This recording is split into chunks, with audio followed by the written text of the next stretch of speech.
بسم الله الرحمن الرحيم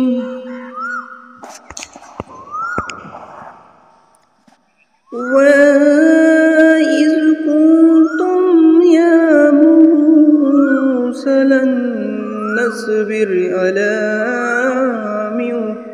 واحد فادع لنا ربك يخرج لنا مما تنبت الأرض من بقلها وكيسيا وفومها وداسيا وكبسانيها قال أتستبدلون الذي هو أدنى بالذي هو خير اهبطوا من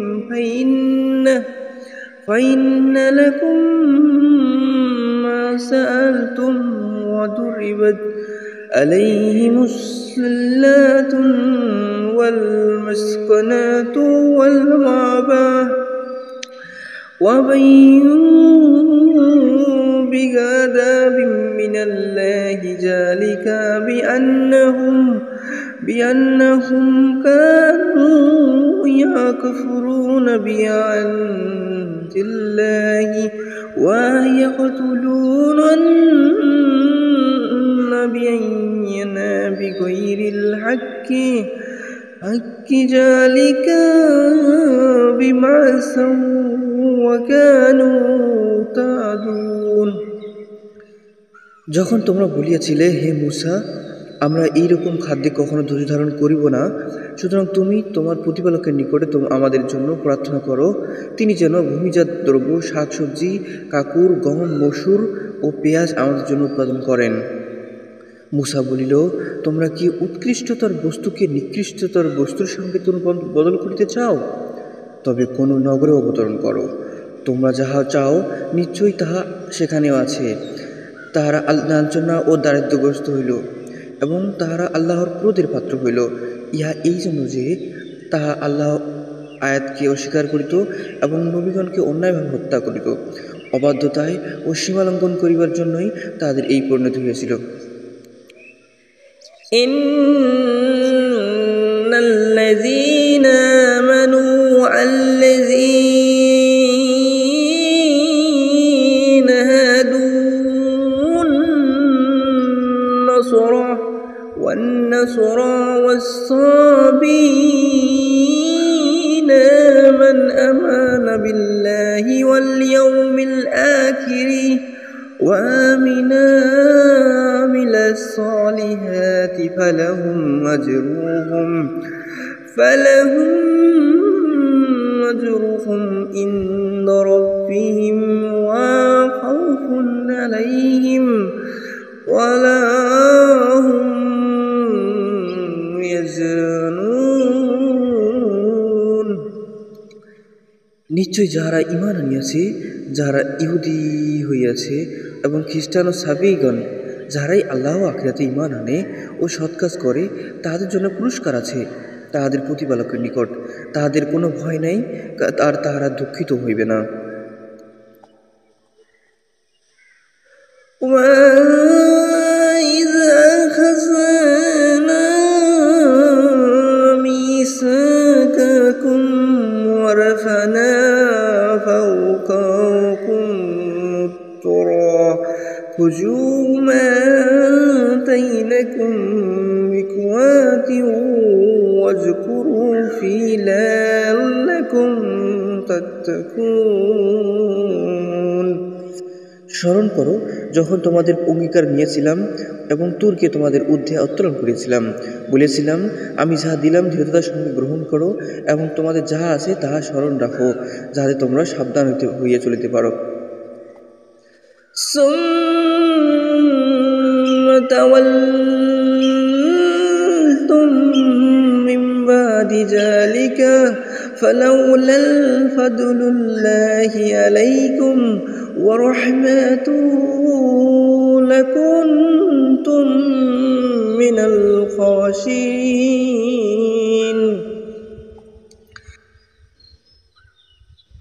ইহার পরেও তোমার মুখ ফিরাইলে তোমরা অনুগ্রহ অনুকম্পা তোমাদের প্রতি না থাকলে তোমরা অবশ্যই ক্ষতিগ্রস্ত হইতে। وَلَقَدْ عَلِمْتُمُ الَّذِينَ تَدْعُو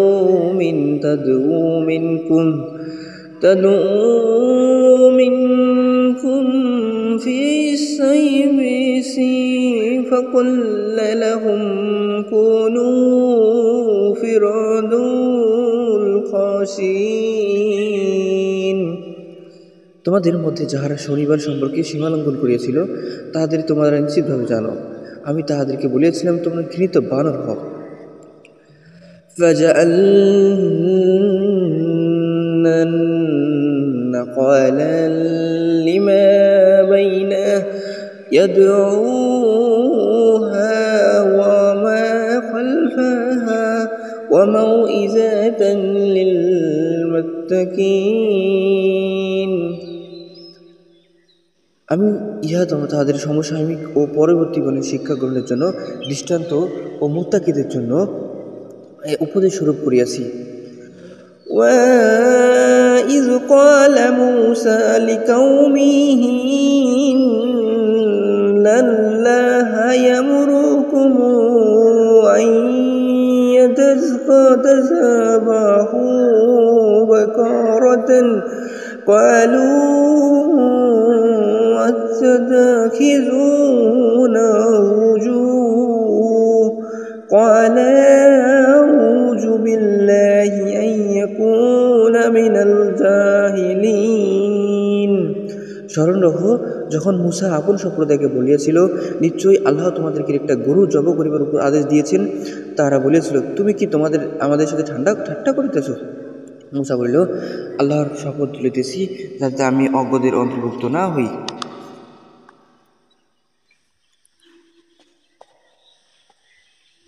وَإِذْ قَالَ مُوسَى لِقَوْمِهِ إِنَّ اللَّهَ يَأْمُرُكُمْ أَن تَذْبَحُوا بَقَرَةً قَالُوا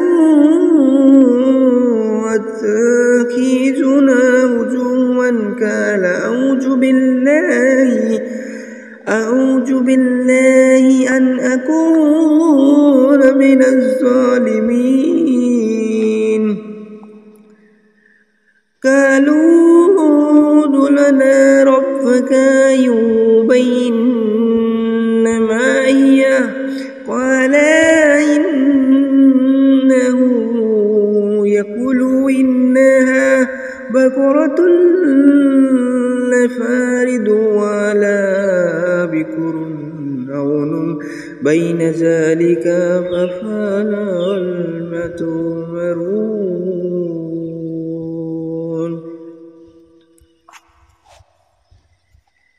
তাহারা বলিল আমাদের জন্য তোমার প্রতিপালকের স্পষ্ট জানাই দিতে বলো ইহা কি রূপ? মূসা বলিল আল্লাহ বলিতেছেন ইহা এমন এক গরু যাহা বৃদ্ধ নয়, অল্প বয়স্ক নয়, মধ্যবয়সী। সুতরাং তোমরা যাহা আদিষ্ট হইয়াছ তাহারা করো। قالوا ادع لنا ربك يبين لنا ما لونها قال إنه يقول إنها بقرة صفراء فاقع لونها تسر الناظرين তাহারা বলিল আমাদের জন্য তোমার প্রতিপালকের স্পষ্ট জানাই দিতে বলো ইহার রং কি? মূসা বলিল আল্লাহ বলিতেছেন ইহা হলুদ বর্ণের গরু, ইহার রং উজ্জ্বল গাঢ় যাহা নিদর্শকদের আনন্দ দেয়। قالوا ادع لنا ربك يبين لنا ما هي إن البقرة تشبه علينا وإن الساعة الله لمهتدون তাহারা বলিল, আমাদের জন্য তোমার প্রতিপালককে স্পষ্টভাবে জানাই দিতে বলো, ইহা কোনটি? আমরা গরুটির সম্পর্কে সন্দেহবুদ্ধ হইয়াছি, এবং আল্লাহ ইচ্ছা করলে নিশ্চয়ই আমরা দিশা পাইব।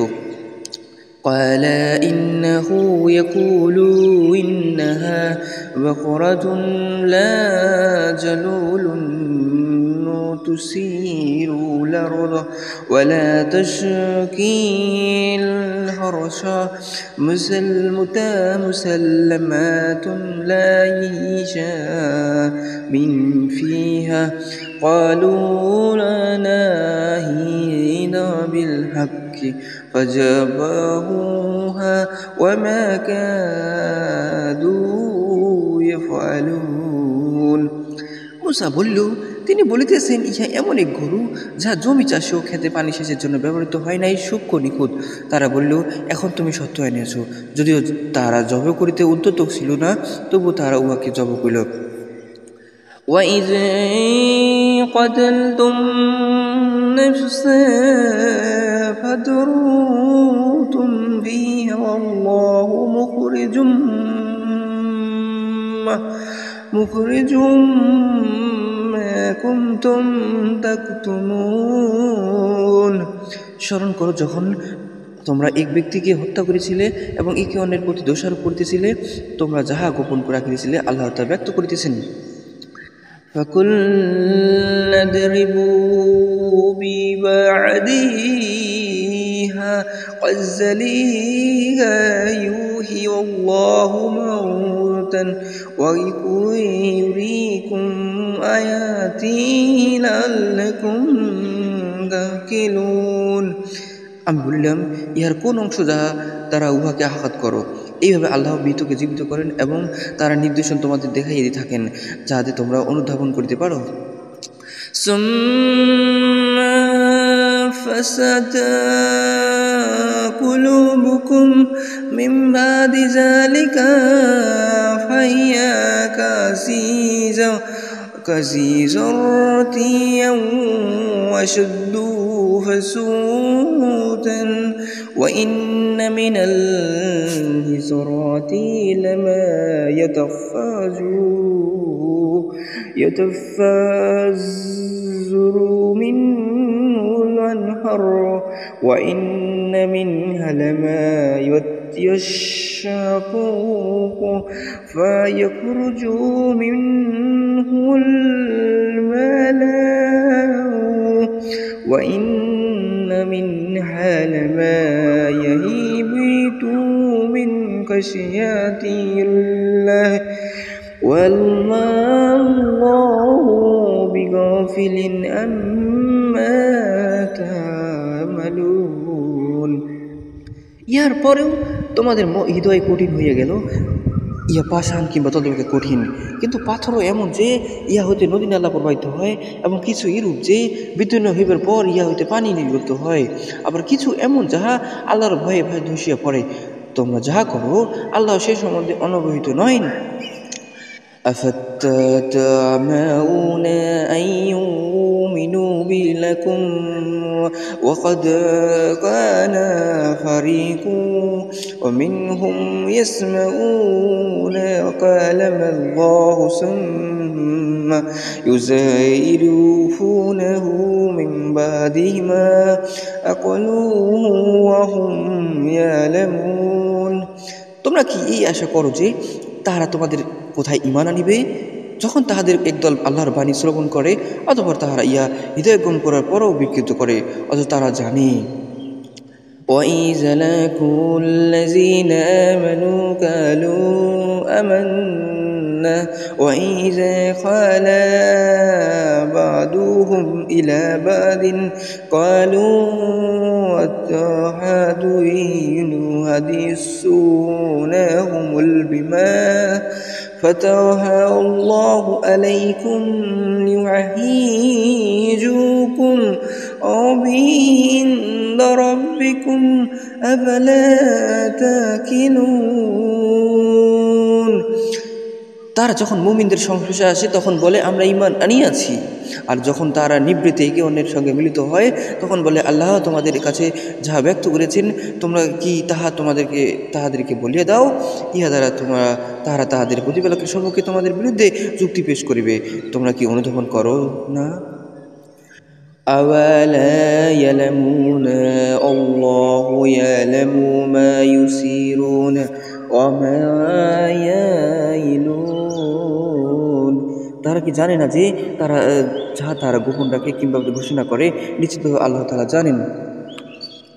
ومنهم أميون لا يعلمون الذين إلا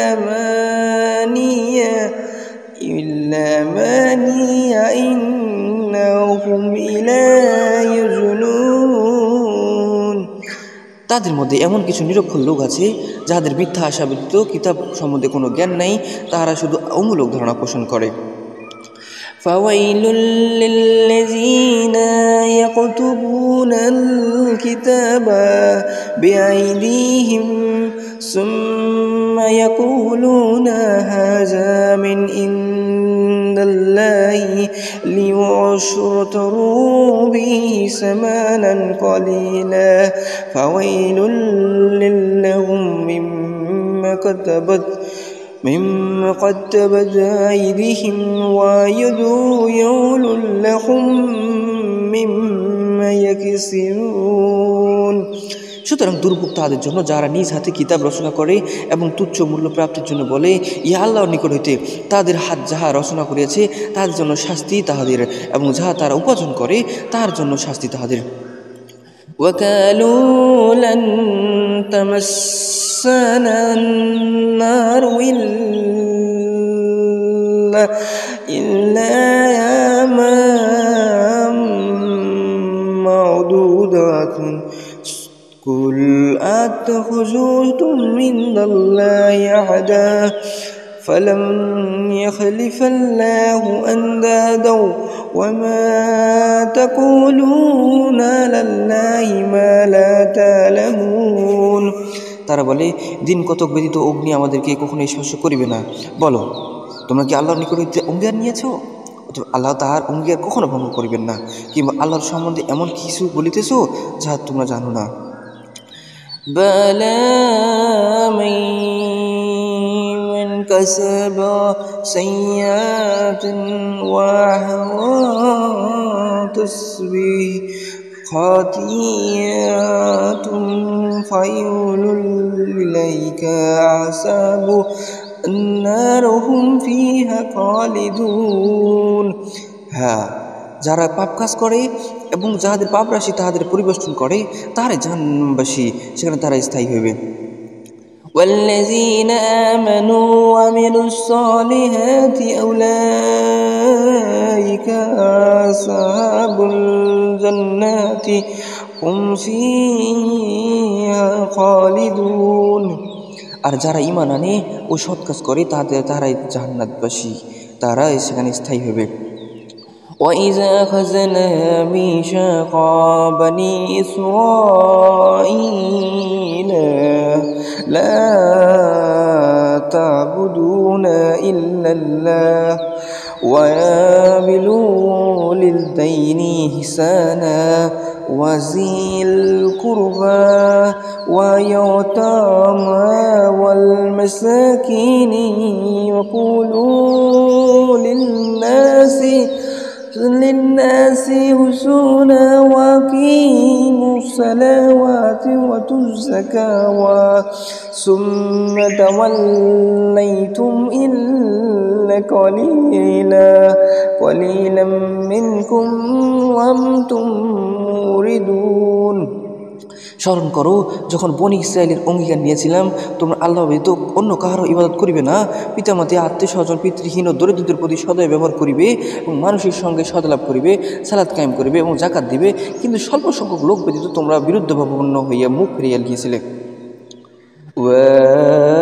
وأخذنا ميثاقكم لا تسفكون دماءكم ولا تخرجون أنفسكم من دياركم ثم فررتم وأنتم تشهدون। যখন তোমাদের অঙ্গীকার নিয়েছিলাম যে তোমরা পরস্পরের রক্তপাত করিবে না এবং আপনজনকে সদস্য হইতে বহিষ্কার করিবে না, অতঃপর তোমরা ইহা স্বীকার করিয়েছিলে, আর এই বিষয়ে তোমরাই সাক্ষী।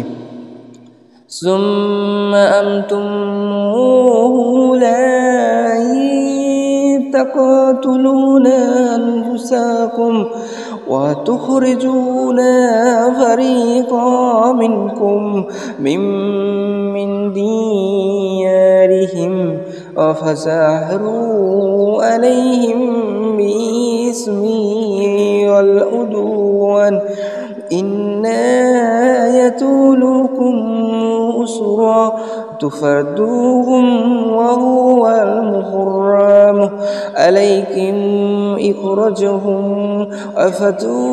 أفتؤمنون ببعض الكتاب وتكفرون ببعض ثم جزاء من يفعل ذلك منهم إلا خزي في الحياة الدنيا ويوم القيامة يريدون إلى سد العذاب وما الله بغافل عما تعملون।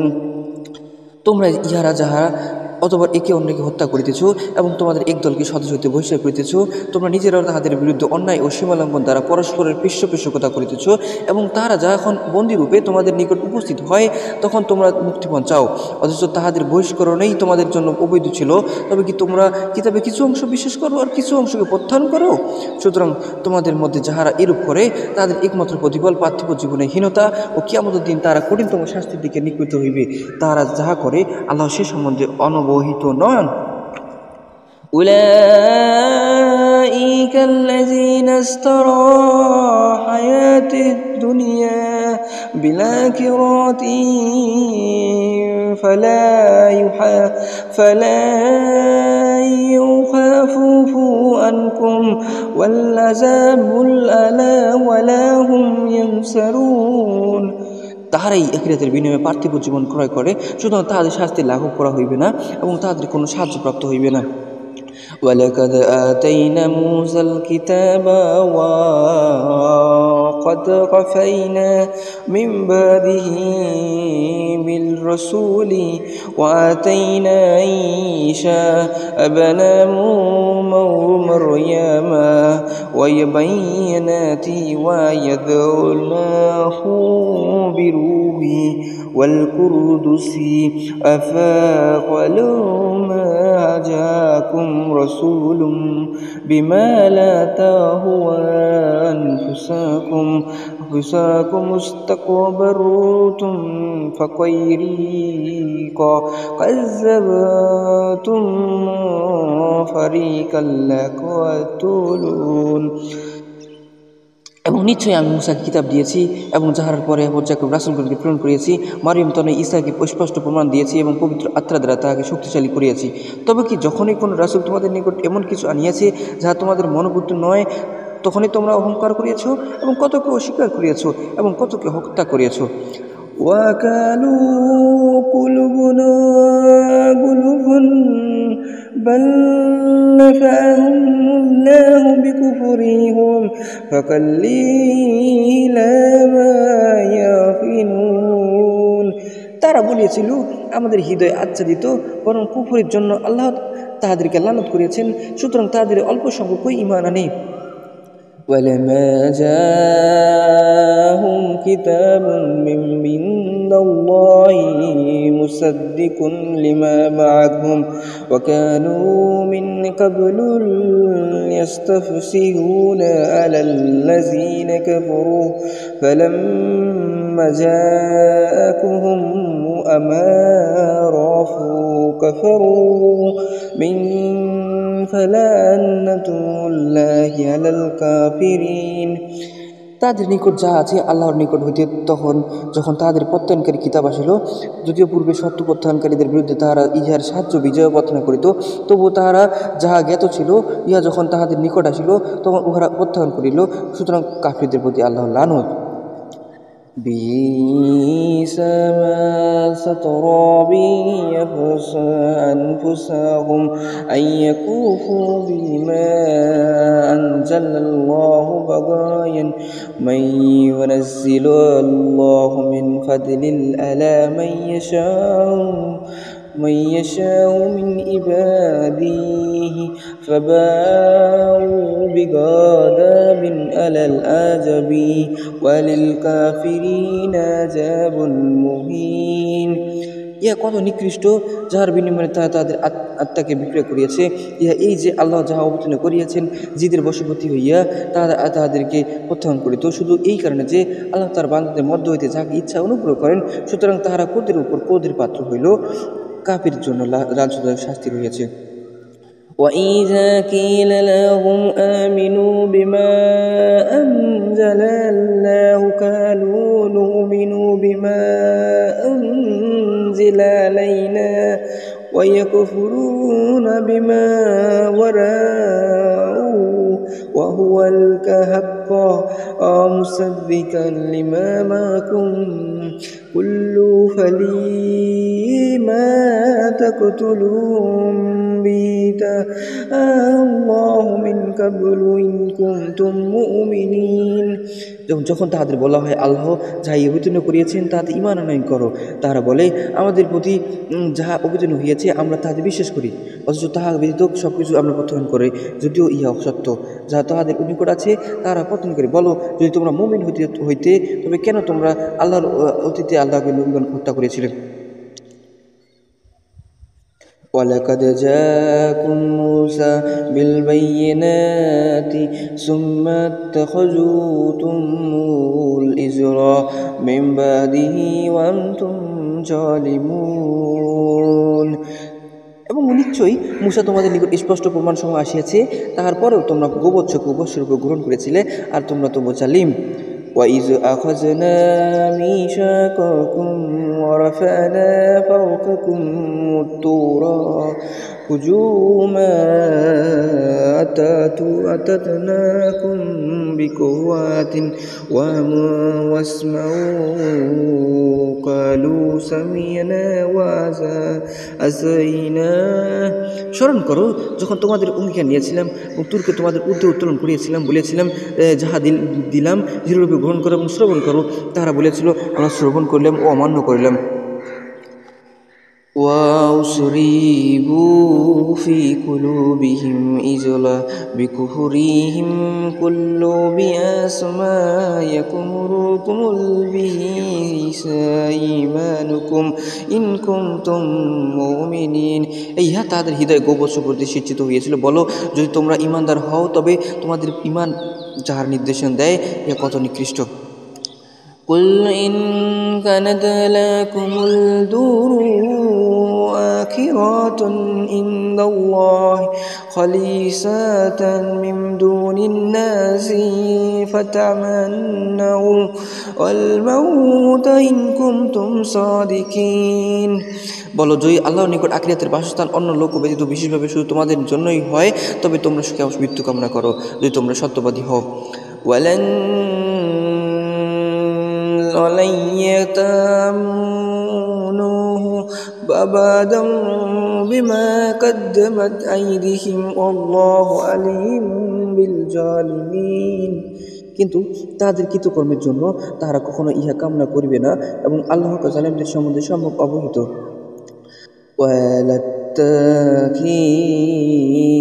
لَتَزِيدَنَّهُمْ أَحْرَصَ النَّاسِ عَلَى حَيٍّ وَمِنَ الَّذِينَ أَشْرَكُوا يَوَدُّونَ لَوْ يَعْمُرُونَ سَنَةً وَمَا اللَّهُ بِمُخْرِجِهِ مِنْ عَذَابِهِ يَغْفِرُونَ وَاللَّهُ بَصِيرٌ بِمَا يَعْمَلُونَ। নিশ্চয়ই তাহাদের জীবনের প্রতি সমস্ত মানুষ এমনকি মুশরিক অপেক্ষা অধিক লোভী দেখিতে পাইবে। তাহাদের প্রত্যেকে আকাঙ্ক্ষা করে যদি সহস্র বয়সের আয়ু দেওয়া হইত, কিন্তু দীর্ঘায়ু তাহাদেরকে শাস্তি হইতে দূরে রাখিতে পারিবে না। তাহারা যাহা করে আল্লাহ ইহাই দ্রষ্টা। كل من كان عدوا لجبريل فإنه نزله على قلبك وبإذن الله مصدقا لما بين يديه وهو البشرى للمؤمنين। বলো যে কেহ জিব্রাইলের শত্রু, এই জন্য যে সে আল্লাহর নির্দেশে তোমাদের হৃদয়ে কোরআন পৌঁছায় দিয়েছে, যাহা ইহার পূর্ববর্তী কিতাবের সমর্থক এবং যাহা মুমিনদের জন্য পথ প্রদর্শক শুভ সংবাদ।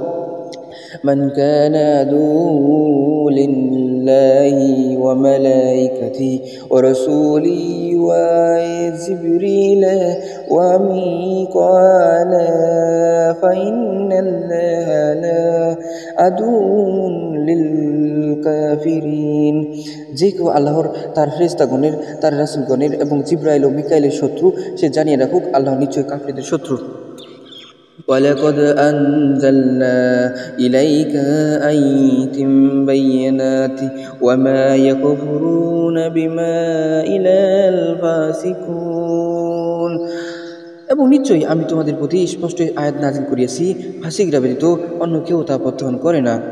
أو كلما عاهدوا عهدا نبذا فريق منهم بل أكثرهم لا يؤمنون। সাদাকাল্লাহুল আযীম। তবে কি, যখনই তাহার অঙ্গীকারবদ্ধ হইয়াছিল, তখনই তাহাদের কোনো একদল তাহা ভঙ্গ করেছিল এবং তাহাদের অধিকাংশ বিশ্বাস করেনি।